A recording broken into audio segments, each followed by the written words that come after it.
mucha gente se internaliza, se lleva el patrimonio a otro lado, pero sus intereses vitales se quedan totalmente en territorio nacional, en este caso hablo de México, en territorio nacional, y no se dan cuenta del efecto fiscal que eso va a tener. Y la realidad es que nunca salieron de México para efectos fiscales. Entonces, lejos de proteger el patrimonio, parece ser que lo están exponiendo.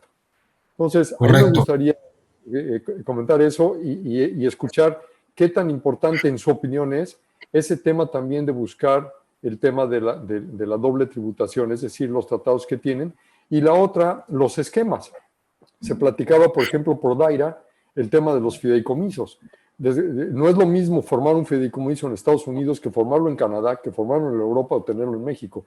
Las implicaciones fiscales que tienen esos fideicomisos desde el punto de vista patrimonial también son muy fuertes.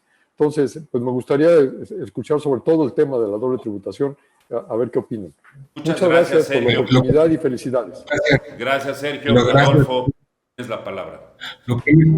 Gracias. Lo primero que debemos de decir es que se puede poner peor, ¿no? Esto que acabas de describir, mi negocio sigue en México y yo me voy a vivir a Estados Unidos y me convierto en residente fiscal americano, me convierte en que sigo con las reglas mexicanas para mi patrimonio y tengo que tener además el cubrir toda la parte americana, lo que implica tener dos contabilidades y cuidar dos legislaciones, ¿no? Entonces, eso, y por ahí hay varios países que están en la misma tesitura, donde está grabado el ingreso mundial, entonces, pues puedo caer en una serie de perversa de tributaciones que si bien pueden tener tratados de doble tributación, el costo operativo de tener muchos contadores no es barato, ¿eh? Entonces, ahí esa es como la primera parte. Y dos, también en el tema de fideicomisos y de trust y esto, pues hay que ver de la ley que yo parto, en particular de la mexicana, cuál es el punto clave fiscal en ese país, ¿no? Como ustedes saben, los fideicomisos extranjeros en México, igual que las compañías transparentes, son regímenes fiscales preferentes para mexicanos. Entonces tengo que tener cuidado de no caer en esto, ¿no? Y por último, el tema de prevención del lavado de dinero, porque yo puedo hacer muchas cosas, que inclusive estuvieron bien hechas jurídicamente, que para la autoridad pueden tener esta parte de prevención del lavado de dinero que tiene su tema penal y que nos lleven de BTP, es decir, debía ser todo pagado a algún lado, pues no puede ser tan divertido, ¿no? Y mi pregunta es, ante los escenarios que estamos viendo actualmente, ¿cuáles son los mejores instrumentos a los que podemos recurrir para salvaguardar el patrimonio, dado pues el riesgo y toda esta cuestión que se está generando a nivel político, ¿no?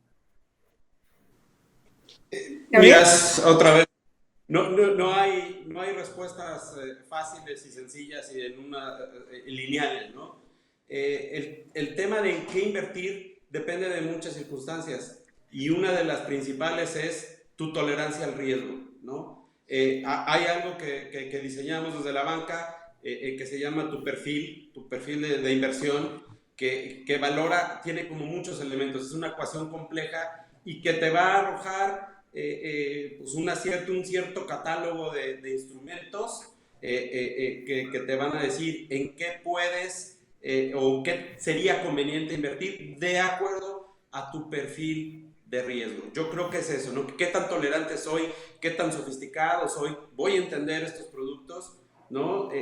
Por decirte algo muy, muy sencillo, cuando alguien habla de instrumentos de renta fija, que en México hasta el nombre le cambiaron para decir ya no renta fija, sino instrumentos de deuda, porque se malinterpretaba, ¿no? Y si es renta fija, no puedo perder. No, sí puedes perder y mucho, ¿no? Entonces, sí es muy complicado recomendarte algún instrumento, sí tiene que ser parte de una asesoría tailor-made, ¿no? Ok, perfecto. Muchas gracias. ¿Qué mitos hay? ¿Qué apertura? Si es realmente una ventaja, si no es una ventaja.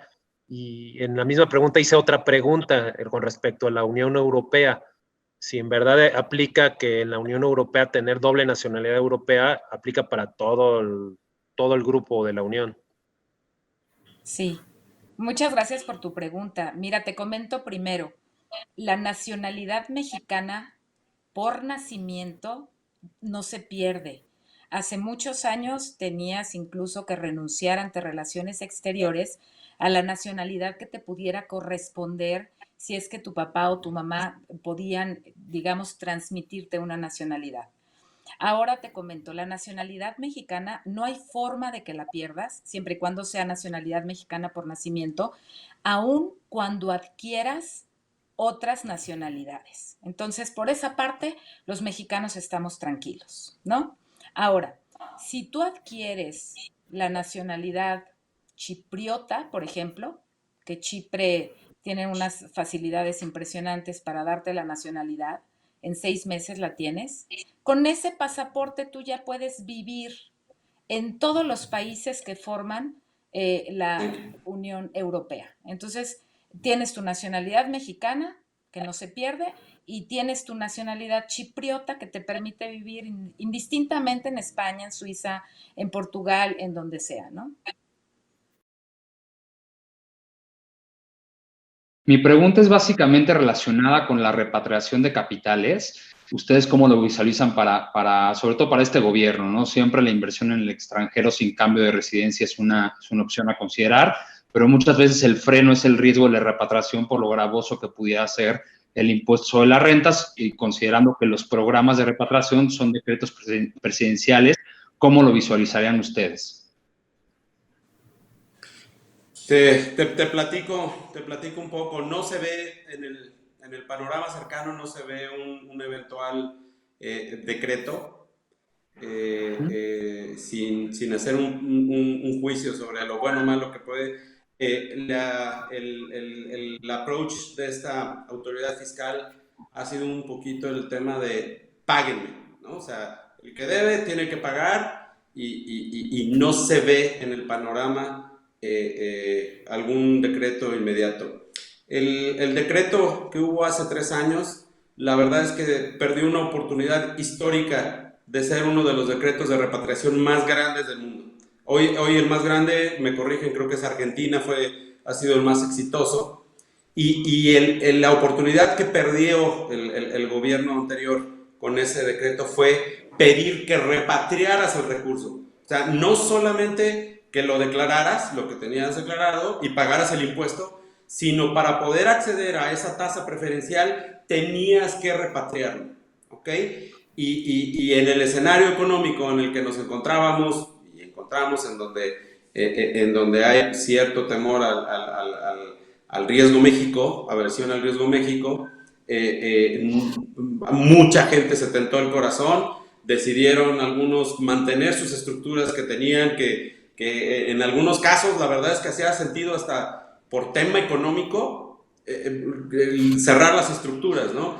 Hay algunas estructuras que se llaman de diferimiento, en donde realmente vas a pagar, sí vas a pagar impuestos, pero realmente en el momento en que el residente fiscal, y me regreso a México, ¿no? En el momento en que el residente fiscal mexicano aproveche ese recurso, mientras se queda como un poquito encapsulado, ¿no? Pero vas a pagar impuestos al 35%. Entonces, mucha gente que tenía estructuras muy bien hechas y que les permitían de forma legal diferir el impuesto, dijeron, no, ¿sabes qué? Este es el momento, lo cancelamos, pagamos al 8% el impuesto sobre la renta y nos regularizamos. Desafortunadamente, mucho de ese recurso, fíjate cómo la oportunidad que perdieron, no solamente de recaudar más, de tener el disclosure de más dinero fuera, sino que hoy la gran mayoría del recurso que entró en su momento, hoy ya volvió a salir. Ha habido un flujo importante de recursos hacia el extranjero, porque claramente esos recursos tenían vocación de estar fuera. Espero haberte contestado. Sí, no. Muchas gracias, muy claro. Sí, creo que es importante decir que al contrario, yo creo que la prohibición que tenemos en la Constitución hoy día de no exentar impuestos o no condonar impuestos, pues ahí ya está en la Constitución. Entonces se vuelve mucho más lejana la posibilidad. Y dos, yo pensaría en que lamentablemente para el gobierno actual o para pues esta forma de pensar de la 4T, hay que pagar. O sea, sí están buscándole otra vez estos detalles para armar casos de prevención de lavado de dinero y meterte en esa historia, ¿no? Entonces, hay que tener mucho cuidado. La verdad, no se ve cercano el tema, por no decir casi imposible por esa parte de la Constitución, ¿no?